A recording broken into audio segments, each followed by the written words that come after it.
تخيلوا انا سكنت عنده، ادخل الحمام شوي الله يكرمكم واطلع القوي الماء. عنده عامل نظافه ما شاء الله كل شيء تنظفه. فكنت اقول لا، اقول يعني ما يصلح، لازم يصير في شيء بكتيريا يستخدمون كل شيء ببيتك جلوفز. ولا لازم يصير في بكتيريا في البيت.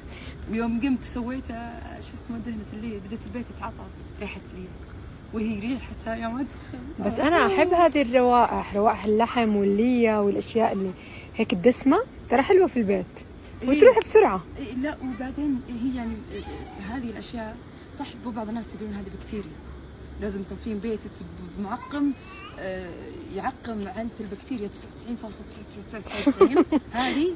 بعدين تروحين للدكتور، هذا صار لايف بوي. والله العظيم تروحين للدكتور يقول لك الدكتور انت عندك نقص بالبكتيريا، انت عندك مناعتك ضعيفه. ايوه ما يصير مره نكون نضاف زياده. النظافه بزياده تروحين تاخذين حبوب او مكملات غذائيه عشان تعطيك بكتيريا، لا في موجوده بالبيت. مع الرز تبغي بالحامه. هذه البكتيريا النافعه.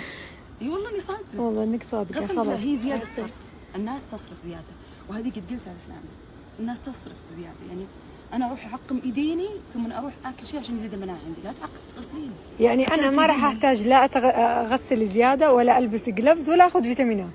خذي فيتامينات.